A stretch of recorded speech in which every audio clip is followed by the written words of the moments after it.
আসসালামু আলাইকুম। শেয়ার করব মুচমুচে মজাদার Chinese chicken spring roll recipe. অন্যান্য সব রোলের তুলনায় স্প্রিং রোলটা অনেক বেশি মুচমুচে হয়ে থাকে, এজন্য ছোট বড় সবাই খুবই পছন্দ করে। এই চিকেন স্প্রিং রোল একবার তৈরি করে ফ্রোজেন করে রেখে দিতে পারেন, বিকেলের নাস্তার পাশাপাশি দিতে পারেন বাচ্চাদের টিফিনেও। এখন স্প্রিং রোল শীট তৈরি করার জন্য এখানে আমি 1.5 কাপ পরিমাণ ময়দা নিয়ে নিচ্ছি। তার মধ্যে দিয়ে দিচ্ছি স্বাদ মতো লবণ, দিয়ে দিচ্ছি 1.5 টেবিল চামচ পরিমাণ রেগুলার সয়াবিন তেল। এখন তেল আর লবণটা ময়দার সাথে আমি ভালোভাবে মিশিয়ে নেব। তো মিশিয়ে নেওয়ার পরে এখন এর মধ্যে আমি অল্প অল্প করে পানি দিয়ে একটা ডো তৈরি করে নেব। যারা সমোসা শীট বা স্প্রিং রোল শীট তৈরি করতে পারেন না, তারা কিন্তু খুব সহজে এই ভিডিও দেখে স্প্রিং রোল শীট বা সমোসা শীট তৈরি করতে পারবেন। এখন এটাকে আমি 10 মিনিট রেস্টে রেখে দেব। আর এদিকে আমি ছোট ছোট করে কিছু চিকেন কেটে নিয়েছি। তার মধ্যে দিয়ে দিচ্ছি লাল মরিচের গুঁড়ো 1 টেবিল চামচ, 1 টেবিল চামচ পরিমাণ আদা রসুন পেস্ট, একসাথে স্বাদ মতো লবণ, জিরা গুঁড়ো, দিয়ে দিচ্ছি গোলমরিচ গুঁড়ো। এখন এই মশলার সাথে চিকেনটাকে আমি ভালোভাবে মিশিয়ে নেব। এছাড়া এখানে আমি আরও দিয়ে দেব 1 চা চামচ পরিমাণ সয়া সস ও 1 টেবিল চামচ পরিমাণ টমেটো সস। তো সব উপকরণের সাথে চিকেনটাকে ভালোভাবে মিশিয়ে নেওয়ার পর এই চিকেনটাকে আমি 10 মিনিটের জন্য রেস্টে রেখে দেব। এদিকে আমাদের ডোটাও কিন্তু একেবারে পারফেক্টভাবে তৈরি। এখন এই ডোটাকে আরও কিছুক্ষণ মেখে নেওয়ার পর এখান থেকে আমি ছোট ছোট লেচি কেটে নেব। তো আমার এখানে কিন্তু সবগুলো লেচি কেটে নেওয়া হয়ে গিয়েছে। এখন এখান থেকে একটা একটা লেচি আমি নিয়ে নেব আর ছোট সাইজের কিছু রুটি এখানে আমি তৈরি করে নেব। আমি এখানে মোট ছোট সাইজের 3টে করে রুটি তৈরি করে নেব। আমি এখানে 3টা রুটি তৈরি করে নিচ্ছি। আপনারা চাইলে 4টা রুটি দিয়ে এই শীটগুলো তৈরি করে নিতে পারেন, তবে এর চাইতে বেশি রুটি দিয়ে এই শীটগুলো তৈরি করতে যাবেন না, এতে কিন্তু শীটগুলো পারফেক্ট হবে না আর শীটগুলো তৈরি করার সময় একেবারে ছিঁড়ে যাবে।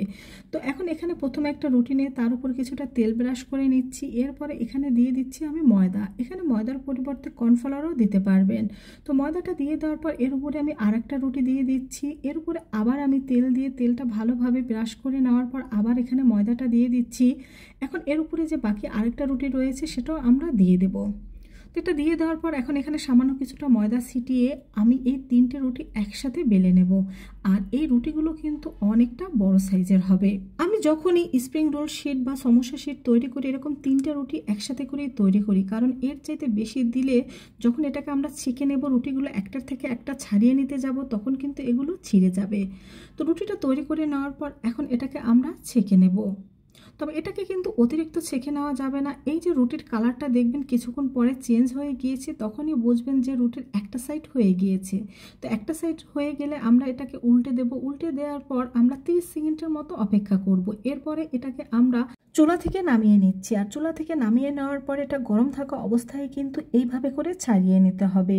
আর আপনারা যদি তাওয়ার উপর রেখে এটাকে ছাড়িয়ে নিতে চান, সেক্ষেত্রে কিন্তু এই শীটগুলো বেশি হয়ে যাবে। এজন্য এটাকে তাওয়া থেকে নামিয়ে নিতে হবে। এই যে দেখতেই পাচ্ছেন কত সুন্দরভাবে শীটগুলো উঠে আসছে, আর এক একটা শীট এত পাতলা যে হাত দেখা যাচ্ছে। তো আপনারা দেখতেই পেয়েছেন। এই যে আরও একটা তুলে আমি দেখিয়ে দিচ্ছি, দেখুন একেবারে হাত দেখা যাবে, এতটা পাতলা হবে এই স্প্রিং রোল শীট বা সমোসা শীট। তো একইভাবে কিন্তু এখানে আমি সবগুলো শীট তৈরি করে নিয়েছি। আর সবগুলো শীট কিন্তু অনেক বেশি পাতলা আর অনেক বেশি সফট ছিল।